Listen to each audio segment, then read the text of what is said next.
Have you ever been blindsided by a truth so painful it feels like the ground beneath you is slipping away? That's exactly what happened to me one ordinary evening when I found something that shattered everything I thought I knew about my marriage. I thought I had it all: a loving husband, a perfect life. But what I found was a betrayal so deep, it turned my world upside down. What followed was not just the unraveling of my marriage, but my journey to reclaim my power, my dignity, and my future. Stay with me as I walk you through the most pivotal moments of my life, moments that would force me to confront not just my husband, but the truths I had been ignoring for far too long. At my husband's promotion celebration, his yoga instructor left a pregnancy test in our bathroom. I gifted him baby clothes and said, "For your upcoming delivery, the divorce papers are inside." His father handed me the keys to their lake house, but I found the pregnancy test first while organizing the bathroom cabinet. A small rectangular box, wedged behind Mark's shaving cream, and a bottle of my prenatal vitamins. My fingers trembled as I pulled it out. The words "early response pregnancy test" stared back at me. For a brief moment, impossible hope fluttered in my chest. Had I bought this during one of my desperate late-night pharmacy runs and forgotten about it? But I knew my habits too well. I kept my tests in a basket under the sink, neatly lined up like soldiers awaiting deployment. This one was different. Hidden, tucked away, and used. The protective wrapper lay crumpled inside the box, and when I tipped it over, the plastic test sticks slid into my palm. 2 pink lines. Positive. If you've ever had that gut-wrenching moment when something doesn't add up in your relationship, you're not alone. Stories like Caroline's, filled with betrayal and self-discovery, help us navigate our own difficult truths. If this resonates with you, consider subscribing. It's free and connects you with others who understand that sometimes finding your breath means first confronting what suffocates you. Let's continue Caroline's story. I sank to the cold tile floor, the test clutched in my hand as 3 years of fertility treatments flashed through my mind. The endless hormone injections that left my stomach bruised and tender. The scheduled intimacy that turned our bedroom from a sanctuary to a clinical staging ground. The hushed conversations with Dr. Feldman about egg quality and sperm motility. Terms that had become as familiar to me as my own name. "You're still young, Caroline," he'd reassured me at our last appointment. 35 isn't old in fertility terms. We just need to find the right protocol. But Mark had been pulling away with each new treatment plan, his enthusiasm waning as our savings dwindled. "Maybe we should take a break," he'd suggested last month. "Give your body time to reset."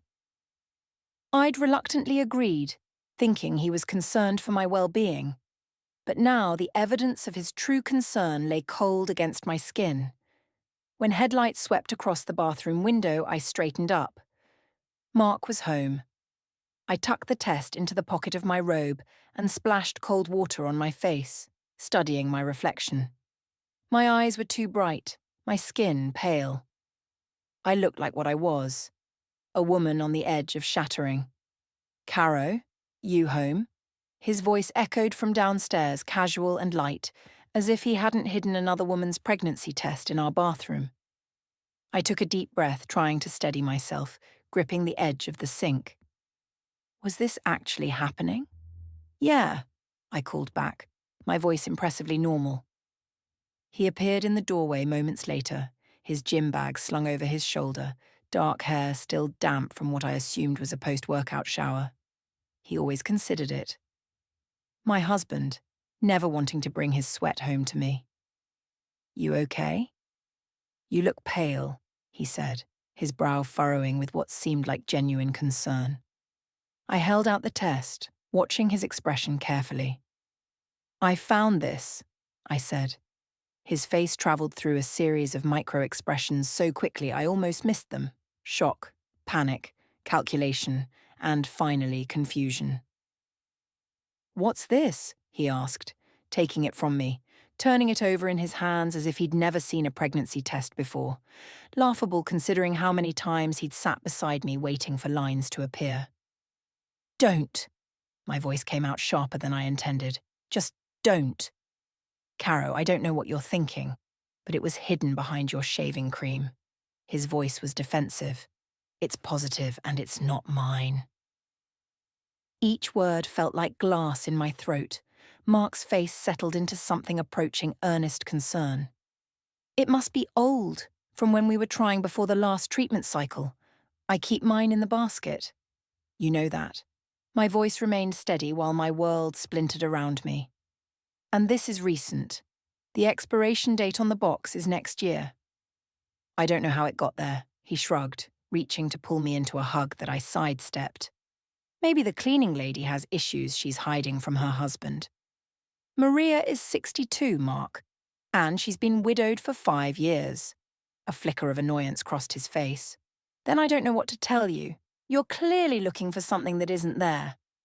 That's when I noticed it. The scent. Not his usual sandalwood cologne, but something lighter, feminine, lavender, and something citrusy. The same scent that lingered in our living room every Tuesday and Thursday after his private yoga sessions. How's Amber doing these days? I asked, the name falling between us like a stone. His face stilled. What? Your yoga instructor. The one who comes to the house twice a week while I'm at work. The one whose perfume you're wearing right now. Don't be ridiculous, Caroline, he said, running a hand through his hair. His tail when lying. Amber is a wellness professional. She's helping me with stress management so I can be more present for us.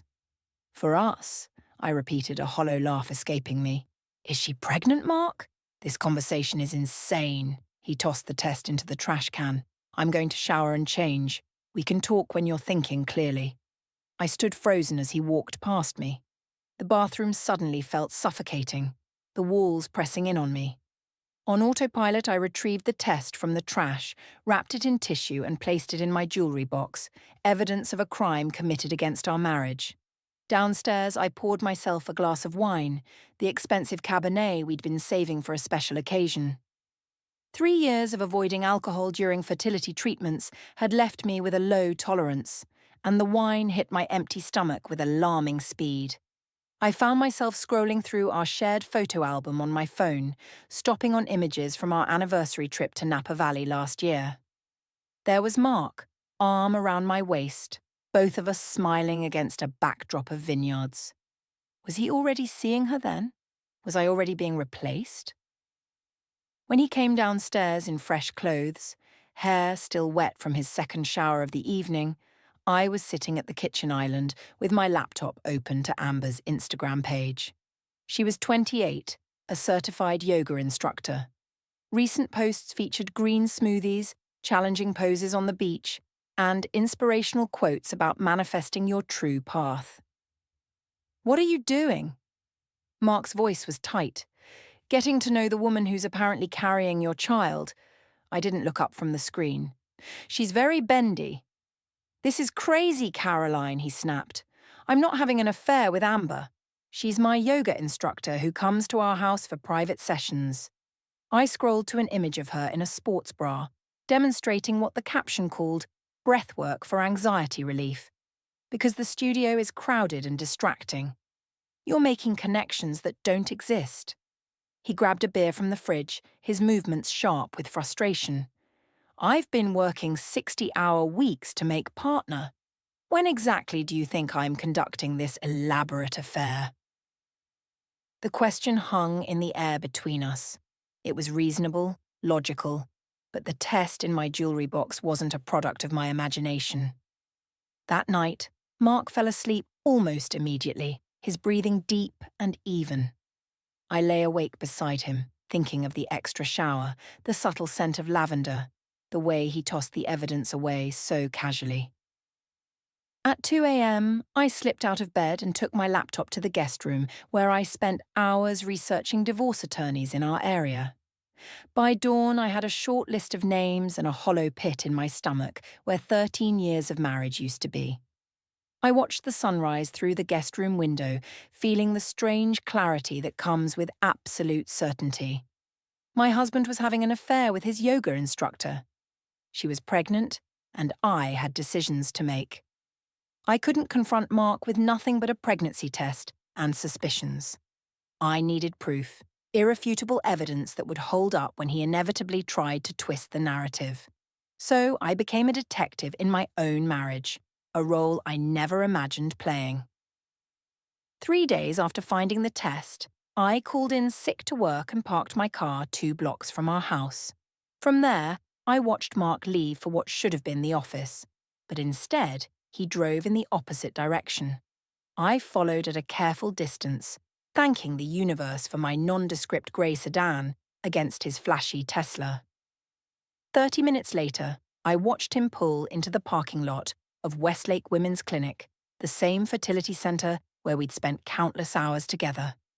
My stomach clenched as I slid lower in my seat, watching him check his phone before heading inside.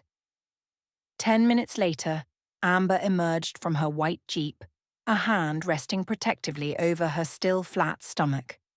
Even from a distance, I could see the smile that lit up her face when she spotted Mark waiting by the entrance. They embraced with the easy intimacy of established lovers before disappearing inside.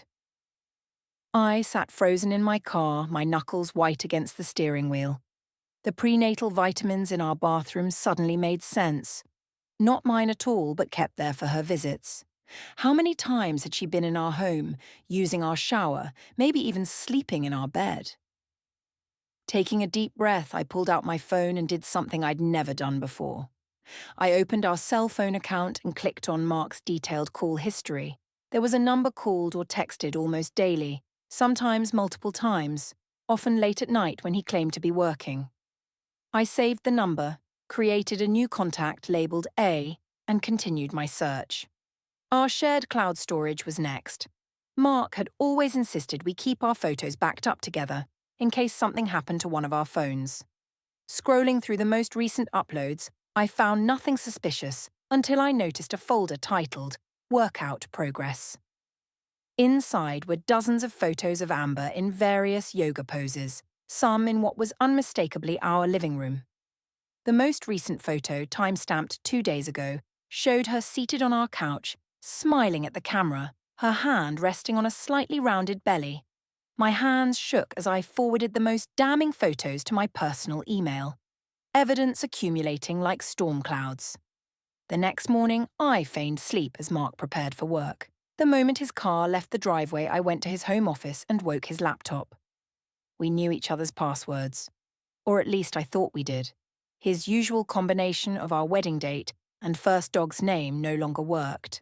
3 failed attempts later, I sat back, a bitter laugh escaping me. Another wall between us I hadn't noticed being built. But Mark had always been careless with his phone, often leaving it unattended while showering. That evening, when the bathroom door closed and the shower started, I made my move. His phone lit up with my fingerprint. He hadn't bothered to remove it from the recognized users. The text thread with Amber Wellness opened before me, thousands of messages stretching back 8 months. Can't stop thinking about this morning. A recent text from Mark read, "You and our little bean are my whole world. We need to talk timing." She'd replied, "I can't keep hiding this much longer and my lease is up next month." I scrolled frantically, screenshots forgotten as I absorbed their plans taking shape. What if Caroline won't agree to divorce? She will. The fertility treatments aren't working and she's too career-focused anyway. She'll be relieved. I'm scared. What if you change your mind when it gets real? Never. You're my future. Both of you. The shower shut off. I quickly placed the phone back where I'd found it, my whole body trembling with adrenaline and rage. That night, I contacted Helen Sharp, the divorce attorney highest on my research list. Standard procedure, she assured me the next day in her sleek downtown office. If you suspect financial impropriety, we'll need to move quickly to document everything. The private investigator she recommended wasn't cheap, but he was thorough. Within a week, he delivered a folder containing photos of Mark and Amber at restaurants, entering a modern apartment building downtown, and shopping at high-end baby boutiques. The timeline he constructed showed their affair had begun during my second round of IVF, while I was pumping myself full of hormones and praying for our baby. Mark was creating one with someone else. But the financial evidence proved most shocking. The investigator had uncovered a separate checking account Mark had opened 6 months earlier. Regular transfers from our joint savings, labelled as investment opportunities, had built up a substantial balance. He'd also applied for a mortgage pre-approval, using only his income. "He's setting up a life without you," Helen stated bluntly, "and using your shared assets to do it." I felt strangely calm reviewing the evidence, as if watching someone else's marriage dissolve. What's my best move now? Document everything, but don't confront him yet. We want to be strategic about timing. The following weekend, while Mark was supposedly at a corporate golf retreat, I methodically photographed all our financial documents, made copies of tax returns, and catalogued every asset we owned together. The woman in the mirror looked unfamiliar, determined, focused, dangerous. On Monday, Mark returned home in high spirits. "Great news, Caro. The partnership committee moved up my review. The promotion announcement is this Friday at the corporate gala." "That's wonderful," I replied, accepting his celebratory kiss on my cheek with a smile that felt like broken glass. What should I wear? While he showered, I quickly checked his suit jacket pockets, an invasion of privacy that no longer bothered me. Inside the inner pocket, I found a crumpled receipt from Baby Blessing's boutique for a tiny set of pajamas with Daddy's little co-pilot embroidered across the front.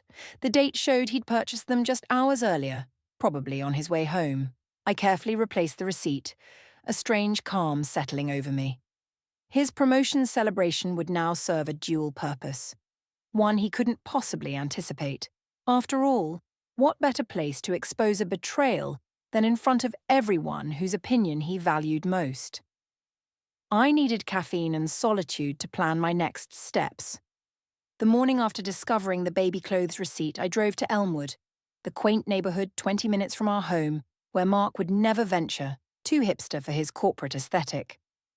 The Blue Cup was a tiny cafe tucked between a used bookstore and a vintage record shop, the kind of place that made pour-overs with excruciating precision and didn't offer syrups or whipped cream. I had just settled at a corner table with my chord to do when the bell above the door chimed. Richard Wright entered, his tall frame commanding attention despite his casual demeanour. He was my father-in-law, unexpectedly separated from his usual country club habitat. I shrank in my seat, not ready for forced pleasantries with any member of Mark's family, but his eyes found mine immediately. "Caroline?" His silver eyebrows lifted in surprise.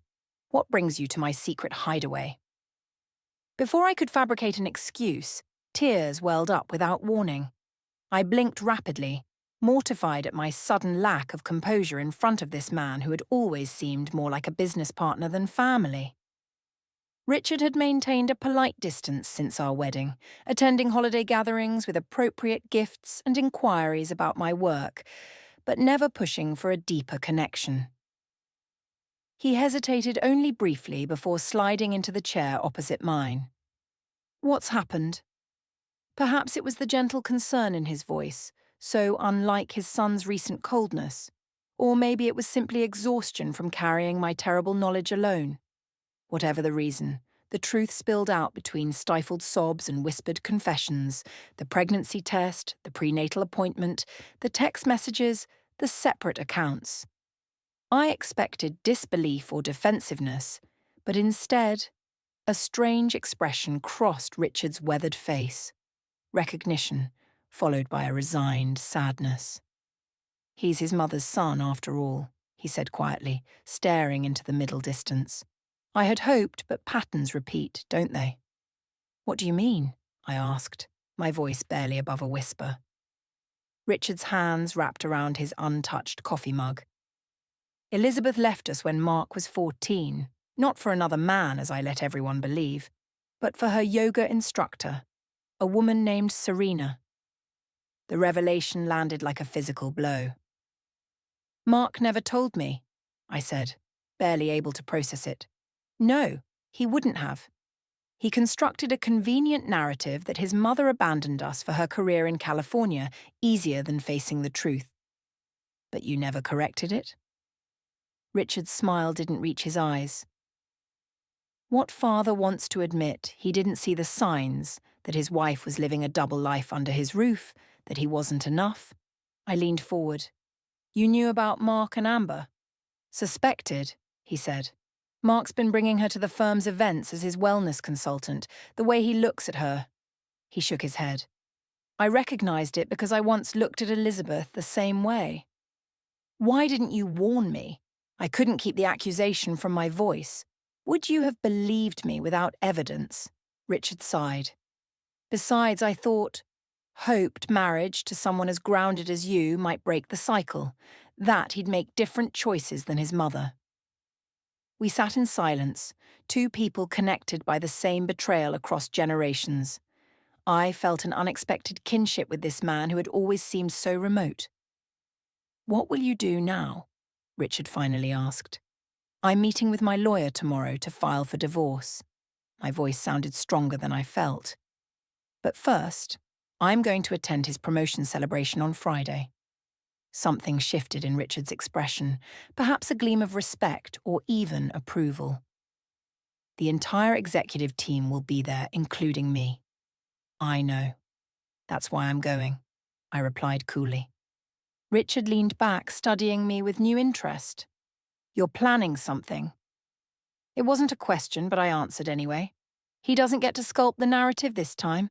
Everyone will know exactly why our marriage ended. To my surprise, Richard nodded slowly. Kenneth Davies is particularly old-fashioned about family values as CEO. He's been championing Mark's promotion specifically because he presents the image of a devoted husband, supporting his wife through fertility challenges. It's become something of a talking point among the board. I hadn't known this, that Mark had been using our painful struggle as leverage for his career advancement. The knowledge hardened my resolve. The gala is black tie, Richard continued, his voice taking on a tactical edge. Kenneth's wife, Janet, will be seated at your table. She wields considerable influence over her husband's opinions of character. We spent the next hour strategizing, Richard offering insider information about company dynamics I would never have known. He told me who would support Mark unconditionally, which board members had daughters Mark had made uncomfortable with lingering glances, and which executive assistants had complained about his demanding tone. You understand I'm helping you destroy my son's chance at partnership, Richard said as we prepared to leave. Why would you do that? He stood straighter, suddenly looking every bit the successful businessman who had built Wright Consulting from nothing. Because consequences shape character, Caroline. Mark never faced any for his mother's abandonment. I sheltered him, compensated with material things, blamed myself. Perhaps that was my first mistake. In the parking lot, Richard reached into his pocket and withdrew a set of keys. The lake house in Tahoe. It's peaceful this time of year. I stared at the keys, confused. Why would I need... You'll need somewhere to go after Friday. Somewhere Mark can't follow. I shook my head. I couldn't impose. It's not imposing when it's family. Richard pressed the keys into my palm. And you were always more of a right than he was, Caroline. My throat tightened at the unexpected alliance, this lifeline thrown from such an unexpected quarter. Thank you. Don't thank me yet, Richard replied, his expression hardening as he glanced at his watch. We have 3 days to prepare your exit. And if I know my son, he won't make it easy once he realizes what's happening. I drove home with the lake house keys heavy in my pocket, mentally cataloguing what I would need to pack secretly before Friday. For the first time since finding the pregnancy test, I felt something beyond despair. A fierce determination, strengthened by knowing I wasn't standing alone. The 3 days before the gala passed in a blur of covert preparations. I had my hair done at an upscale salon, opting for a sleek chignon that elongated my neck and highlighted my cheekbones. A style Mark had always said made me look too severe. My dress, a midnight blue column with a subtle slit, had been purchased months ago for this very occasion. Now it served a different purpose entirely. Richard texted me the gala's seating chart, allowing me to mentally prepare for the evening's confrontation. I packed an overnight bag and left it in my car trunk, ready for my escape to Tahoe after the event. Helen had the divorce papers prepared, printed on premium stationery and tucked into a slim folder that fit perfectly into the gift box I'd prepared. Mark left early on Friday, needing to prepare a few things at the office before the celebration. I took my time getting ready, applying makeup with precision I normally reserved for court appearances. When I fastened my grandmother's sapphire earrings, something old, something blue, I caught myself following the bridal tradition and laughed bitterly at the irony. The Westlake Hotel's grand ballroom glittered with chandeliers and success when I arrived. I handed my wrap to the coat check and spotted Mark immediately, holding court near the bar, surrounded by admiring colleagues. He hadn't noticed me yet. Beside him stood Amber, her yogurt-toned body draped in a form-fitting emerald dress that subtly accommodated her small baby bump. She was laughing at something he'd said, one hand resting possessively on his arm. "Champagne, Mom?" A server appeared with a tray. "No, thank you. Sparkling water with lime, please," I replied. I needed absolute clarity tonight. Richard appeared at my elbow, distinguished in his tuxedo. "Caroline, you look formidable," he said. "I feel it," I answered, accepting the water another server brought. "Is everything in place?" Kenneth's speech begins at 8, followed by the partner announcements. "You're at table 6 with Janet, as promised." His eyes travelled to the gift box tucked under my arm. "Is that what I think it is?" "And more." I offered a thin smile. "Did you speak with the photographer? He'll be positioned to capture everything for the company newsletter." Our conspiratorial moment was interrupted by Mark's sudden appearance. His eyes widened slightly at seeing us together. "Dad, Caroline, you found each other!" He kissed my cheek, his cologne mingling with the now familiar undertone of lavender. "You're late, Caro," he added, an edge of concern in his voice. "I wouldn't miss this for anything," I replied, my smile tight. Mark's gaze flicked to the wrapped package. "What's that?" "Your celebration gift for later," I said before he could respond. Kenneth Davies approached with his wife, Janet, beside him. "Mark, they're ready for us to take our seats." "Ah, and this must be Caroline.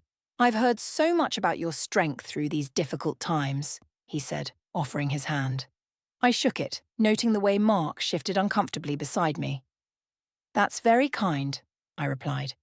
"I believe in facing difficult situations head-on." "An admirable quality," Janet commented, linking her arm with mine as we moved toward the tables. Mark tells us, "You've been quite the soldier through all the fertility challenges." I let my smile falter just enough to show vulnerability. "It's been a journey with unexpected turns." At our table, I found myself seated between Janet and a senior partner's wife, with Mark directly across from me. Amber had been placed at a peripheral table with the other +1s, much to her visible disappointment. Throughout dinner, I participated in conversation with practiced ease, all the while observing Mark's frequent glances toward Amber's table. Kenneth's speech praised the firm's accomplishments over champagne and dessert. "And now, the moment we've been waiting for," he announced. "I'm pleased to welcome our newest partner, a man whose dedication to both his clients and his family values represents everything our firm stands for." Mark Wright. Applause erupted as Mark approached the podium, beaming with the confidence of a man who believed he had everything under control. I waited, the gift box heavy in my lap, as he delivered his acceptance speech. "I wouldn't be here without the support of my incredible wife, Caroline," he said, raising his glass toward me. "Through personal challenges and professional demands, she's been my rock." Murmurs of appreciation rippled through the crowd. I lifted my water glass in acknowledgement, locking eyes with him across the room. "I'd also like to thank my wellness coach, Amber Jensen," Mark continued, gesturing toward her table. "Her guidance has helped me maintain balance during stressful times." On cue, Richard stood and clinked his glass. As Mark's father and founding partner, I'd like to propose a special moment. Caroline has prepared something to mark this milestone. All eyes turned to me as I rose, gift box in hand. The walk to the podium felt endless, my heartbeat thundering in my ears. Mark's smile remained fixed, though confusion flickered in his eyes. 13 years ago, I married a man I thought I knew, I began, my voice steady despite my racing pulse. Tonight, I'm honored to present him with something that represents both our past and his future.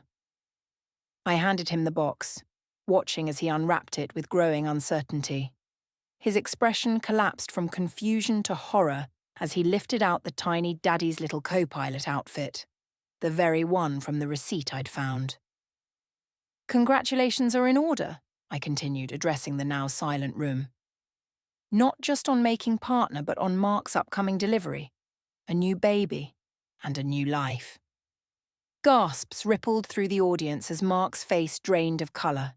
He discovered the divorce papers tucked into the outfit's hidden pocket.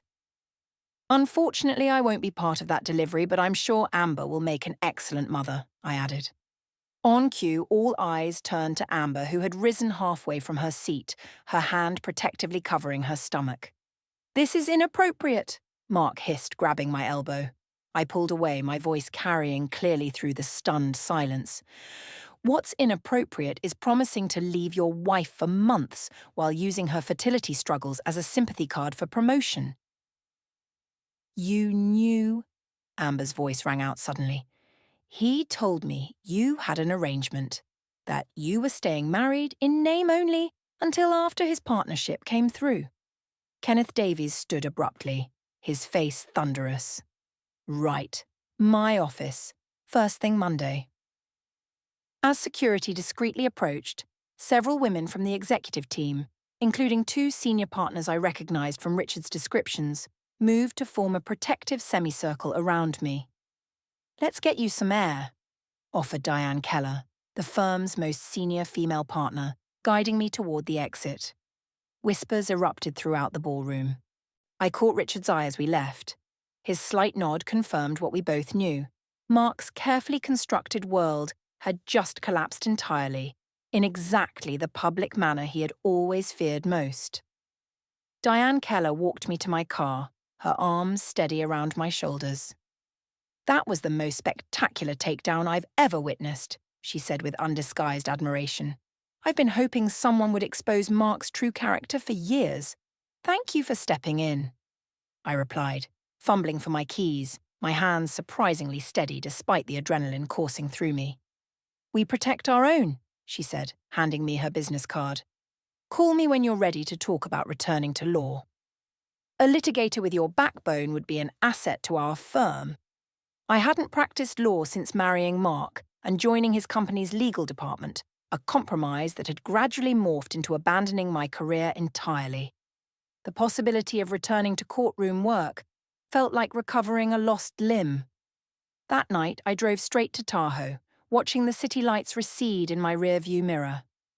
The winding mountain roads demanded my full attention, leaving no mental space for replaying the night's events.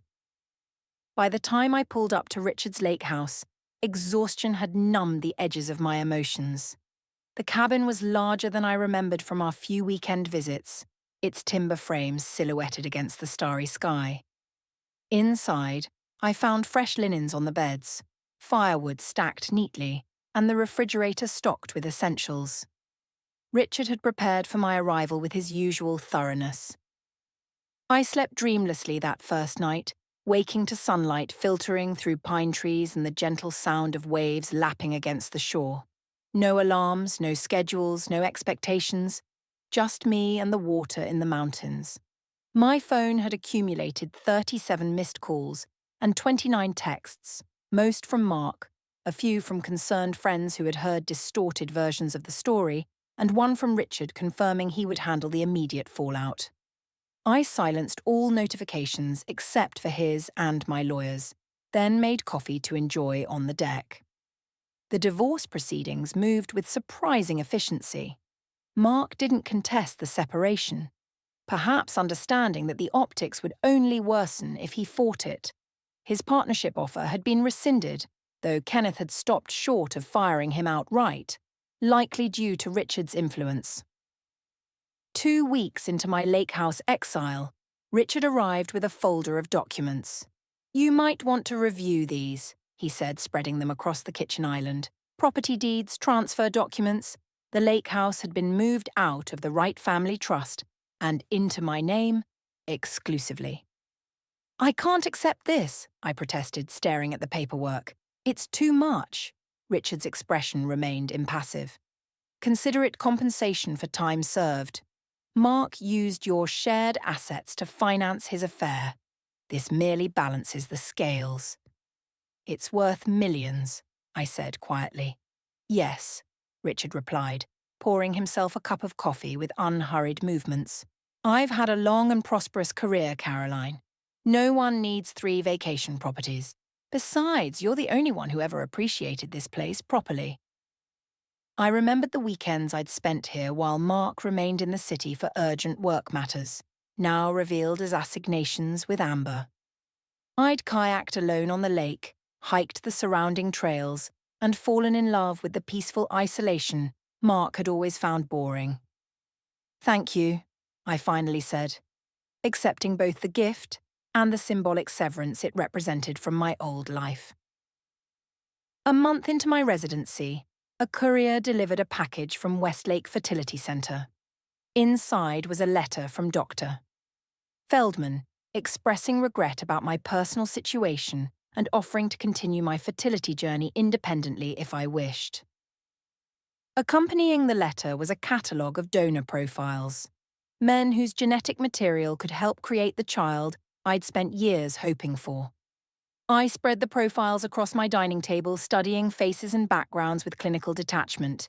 Engineer, physician, musician. Men willing to offer the one thing Mark had withheld: the possibility of motherhood without conditions or betrayal. For 3 days, the donor profiles remained untouched while I considered my options. On the 4th morning, I woke before dawn and paddled my kayak to the center of the still lake.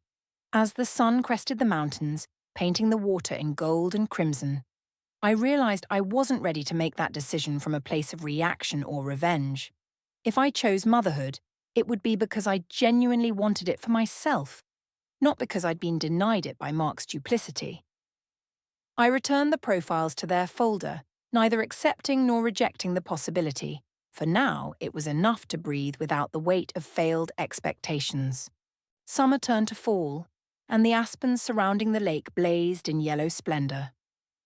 I had established a comfortable routine: morning swims, afternoon hikes, evenings spent rediscovering my passion for environmental law through remote consulting work for Diane's firm. The divorce was nearly finalized when Mark's Tesla appeared in my driveway one October afternoon. He looked diminished, his designer suit hanging loosely on his frame, dark circles shadowing his eyes. "You shouldn't be here," I said from the porch, making no move to invite him inside. "I had to see you," he said, his voice cracking with emotion that once would have moved me. "Amber lost the baby. She's gone back to San Diego." I absorbed this information, surprised by the absence of satisfaction I felt at his misfortune. "I'm sorry for your loss. I made a terrible mistake, Caroline. I see that now." He took a tentative step forward. "We could try again. Start fresh." "There is no we anymore, Mark," I said quietly. "We've been through so much together, 13 years. That has to count for something." Desperation edged his voice. "I still love you." I studied him, the man I had once built my world around. I could see the calculation behind his remorse, the convenient timing of his return now that his other option had evaporated. Once I might have mistaken it for genuine contrition. "Go home, Mark. Your father is expecting you for dinner." "My father?" He laughed bitterly. "He hasn't spoken to me since the gala. He's taking your side in all this." "There are no sides anymore, just consequences." I watched him drive away, waiting for the familiar ache of loss that never materialized. Instead, I felt only a profound sense of closure. That evening, I walked to the end of my dock as the sun began its descent behind the mountains. The lake stretched before me, its surface painted in amber and rose. Birds called to one another across the water, their voices clear in the crisp autumn air. I filled my lungs with the scent of pine and wood smoke, breathing deeply without the constriction of doubt or inadequacy that had become so familiar. I'd stopped noticing its presence. For the first time in years, my breath came easily, unhindered by the weight of someone else's betrayal. Standing alone at the edge of the water, I realized I no longer felt incomplete or insufficient. The future stretched before me, undefined, unplanned, and entirely my own. I exhaled slowly, watching my breath form a cloud in the cooling air. Then, I turned toward the warm light of my home, taking one step, then another, into whatever came next.